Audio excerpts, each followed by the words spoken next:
What are you doing over there? Well, What are you doing over there? guess what I found? What'd you get? Stormy, what is that? Let me see. Evidently, Somehow, the YouTube people think that you need to have these all over the place. Oh yeah, we have to. Look at those. Look how handsome. There's something wrong with you. There's something wrong. Should you buy silver and gold or sell silver and gold right now?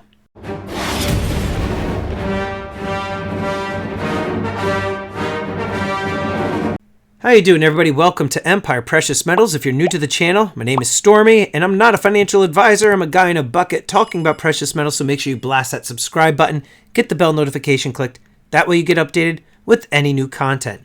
Today I am talking about the age-old question whether or not you should buy, sell, or hold your precious metals as it relates to silver and gold. Those of you that are familiar with this channel, I don't really get into platinum. I mainly stick to gold and silver as a form of savings and diversifying my overall investment portfolio. Now, when it comes to buying and selling precious metals, there are so many different things right now that are occurring in the world that are really playing a major factor in the price of silver and gold. Right, first of all, we see that there is an ever-increasing inflation rate. We also are expecting that the Federal Reserve will most likely increase interest rates, which we'll talk about in just a few moments. And obviously, the thing that's at the forefront of everybody's mind, for the most part anyhow, is Russia's invasion into Ukraine. So those three factors, 1, 2, 3, right now are really playing a crucial role in the price fluctuations of silver and gold. Now, if the Fed increases interest rates, we know that that is going to make the dollar stronger, and it's going to cause the prices of silver and gold to drop. And for me personally, I would love to see that happen. I'm still of the mindset of stack hard and as much as you possibly can. But right now, with the turmoil that's happening over in Europe and with Russia invading Ukraine, we know that as long as that continues to escalate, that's also going to drive the prices of precious metals up. So what exactly is going to happen with those two things happening simultaneously, if you will? Right now, at the time of the recording of this video, we are seeing gold at $1,974 an ounce, and silver is sitting at $25.83 an ounce. And just about 5 days ago or so, gold was below 1900. After a day prior to that sub 1900 number, it was up by around $64, $65 in a day. And that was when Russia first went into Ukraine. So we are seeing a lot of movement up, down. People are just confused as to what they should do. Should they buy? Should they sell? Should they hold on to what they've got and just wait and see? I'm going to discuss this all with Steve. He is an expert. As you know, Steve's been on this channel many, many times. He is the owner of US Coin Trust, and he is dealing with silver and gold in mass quantities on a daily basis. So let's talk to him and see what his thoughts are on whether or not you should buy, sell, or hold your gold right now. Come on, look. I mean, you look sunburned in that. I know, look at that. Don't worry. My printer quality is top notch here. Only the best. Clearly. I'm going to get it printed off nice for you, okay? It's going to be a nice, like, tanner complexion, not this, like, magenta. They're so amazing. Bright red. How you doing? You good? I'm great. So, listen, lots been happening since you and I last spoke. Ooh, yes. All right. Metals have been confusing the hell out of me and a lot of other people within the community, and I just wanted to get your opinion on metal prices as it relates to the conflict of Russia and Ukraine. Yeah, so you see what's going on with the metal prices. They're going crazy right now. They're just continuing to go up and up and up and up. You're seeing oil prices going up, commodity prices are going up, and that's pretty classic, right? So anytime you have that kind of turmoil within the world, uncertainty, people rush to the commodities, and certainly gold and silver fall right into that category. So there was a time, like as soon as Russia started going in, all right, that's when we saw a huge spike that day. Yeah. I think gold took off like $64. Yeah, it jumped a lot. Silver went up like $1.50 or something. Yeah. But then like the very next day, it dropped back down to where it was, Yeah, as soon as the U.S. market opened up, it added a little bit of stability to the market, and I think that's what kind of calmed it down a little bit. Yeah. It almost kind of retracted everything that it had gained. Right. But now you're seeing those steady steps going up. Yeah. So, because I think what happened was, Biden came out with all the sanctions that were going to be placed on Russia. They announced how all the NATO nations are going to start also putting all these heavy-duty sanctions on Russia. So, to your point, I think that's what made the metals pull back down. I think they probably said, hey, this is going to start calming things down over there. Yeah. But now we're seeing that that's not the case. Yeah, it was just raw emotion driving it at the beginning. Right. It didn't really have any real reason for it other than that. And then I think now that you've got a lot of conflict going on, you got the turmoil going on over there, you're starting to see the metal starting to march up. And again, this is classic of what happens when a war breaks out. I don't think anybody expected it to last this long. No, they didn't. And clearly, because now Russia is getting even closer and closer to the capital of Kyiv, and hopefully the Ukrainians are able to repel the attacks and whatnot. But it's looking like it's going to be very messy. That news is talking about Russia's going to deliberately be targeting civilian populations Whether now. That's media, at hard at work there, or Right. I don't know, but I certainly hope not for anybody. That's Yeah, no, it's horrible. I don't care who you are. It's nothing cool about that. The other thing too, interest rates. When interest rates go up, right? You've said time and time again, dollar's stronger, metals pull back. Yeah. I'm curious to see what would happen if interest rates do go up, but this conflict continues to go. It's kind of an interesting thing to think about, right? So your conflict over there, the uncertainty, whatever have you, is driving metals up. If they do increase interest rates, it might counteract. My opinion is it's going to neutralize things. I think the metals are going to stay where they are, right? And you're not going to see the traditional pullback on the metal prices because of the interest rates going up. So it's kind of an interesting scenario. Yeah. God forbid if they're saying too, right? If other nations get pulled into this mess, they're talking Belarus right now, a little puppet regime for Russia. While they haven't sent troops in physically into Ukraine, they allowed Russia to roll right through and get access to Ukraine. And so, if Belarus gets involved, other nations are going to get involved, and that would do crazy things to metals. Yeah, then it's going to be hold on to your hat. Yeah. Back So up the truck. So there you have it. It's a little bit challenging, right? You have Steve saying that people are coming in, they are buying, people are selling. It really kind of depends on where you got into precious metals. Back in the mid-2000s, I had purchased 1/10-ounce gold eagles for $104 a piece. In fact, let's just grab this right here as I bang into the tripod. I actually just picked up a bunch more.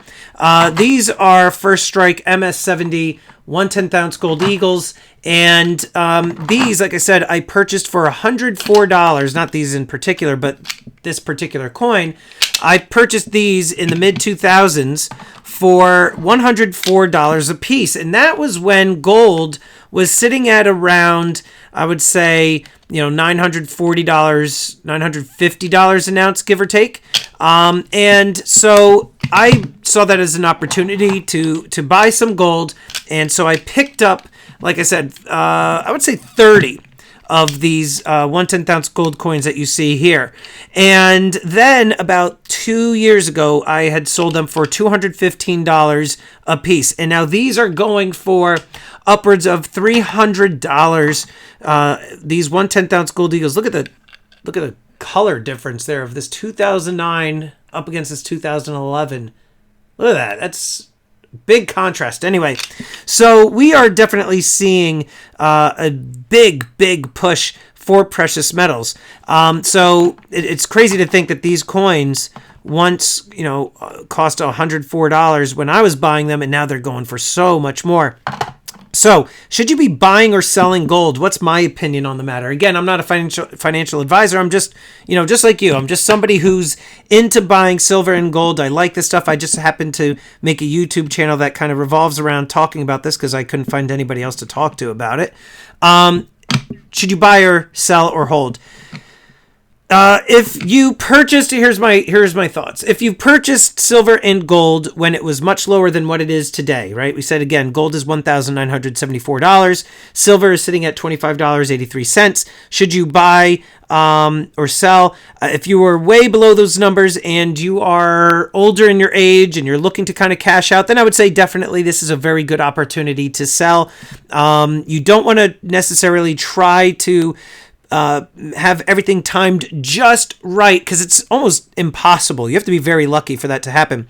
But for you to be able to buy something really, really low and sell it at that exact moment when it's at the height of its price, it's hard to do. So if you are up right now in your overall investment in silver and gold, and you're looking at, it's a good time to liquidate because you're either older or you have some bills or something, I would say then yes, you should definitely take advantage, sell some of your position off, not all of it, because it's important to have some of it for emergency purposes. But definitely, I think it's a good opportunity to take some profit.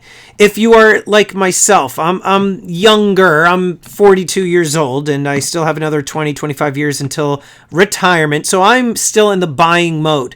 I'm a little bit more, I would say, strategic in what I purchase right now because the prices are a bit higher. However, I am still buying. I am still in the buying mode. I just picked this up the other day. This is a $20 Liberty head, also known as a double eagle. This thing is just beautiful. Look at the luster on that one. Flip that over. This thing is just insane. Cartwheels for days. I picked this up.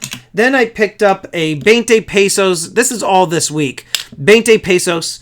I picked up this right here. This is a, wait, which one is this? This is a 250. I picked this up today. $2.50 one, and I just had the $1 one, and it is here it is. I call this one the Pipsqueak. All right, this one is tiny. I was working on a typeset. Well, actually, I unintentionally was working on a typeset, and now I've got them all. I've got the 5s elsewhere. And then I also, in addition to this week alone, I also picked up 1 dos pesos, 2 dos y media pesos, and a 5 pesos. So I added quite a bit of gold to my stack this week alone. So if that tells you anything, I'm still very bullish on this stuff. If anything is, proven to us regarding like the historical prices of gold just overall appreciates in value. Yeah, there might be some time where there's going to be a pullback. 2 weeks from now, gold can drop $100 an ounce, and I purchased this when it was higher, but those are the breaks. If you buy consistently, as I throw it over there, and you buy steadily, overall it is, of my opinion, that the stuff eventually kind of evens out. And so again, this is, in my opinion, a form of savings. So I'm constantly buying right now. So I do that. Sometimes some of the gold that you do see me buy on my channel, I do flip for profit, and I will sell on my auctions, which are Tuesday nights at 7 p.m. Eastern. But now also when it comes to the silver, I've said time and time again, I actually am not stacking silver unless there's a really, really crazy good deal on something. I saw these 10-ounce bars up for sale the other day, maybe actually not other day, probably like a month ago, for a really good price. I think I paid like $2.65 or something like that for this bar. I bought a couple of them, and I don't stack bars, but I liked the design, and I figured, what? Why not? It's good for videos, and it doesn't hurt to have some 10-ounce bars. But silver, in my opinion, very cumbersome. Takes up a lot of space. I do prefer to stack, as Yankee Stacking would say, I like to stack densely and put my money into gold. And the silver is the stuff that I pretty much buy and sell. And some of those profits that I get from that, I roll into my gold stack. So that's kind of my take on the silver. I just kind of buy and sell that constantly. So what should you do as it relates to silver? Should you buy or sell? Same thing like I said earlier. If you're in a position that you're, not upside down on your investment, and it's a good time for you to kind of realize some of those profits, definitely take some. Don't get rid of everything. Again, you need some for a rainy day fund or like an emergency of some sort. But if you're seeing some decent profits, guys, I don't think it's a bad time to try to sell some of it off if you're able to, get some of that money back and some. Anyhow, I'm curious as to what it is that you are doing. Are you buying? Are you selling? Are you just holding and waiting to see what's going to happen? Let us know in the comments down below. And I would like to quickly thank these elite channel supporters. And if you haven't already become a channel member, please check out the awesome perks and join today. With that, this is Empire Precious Metals. Until next time, long live the Empire.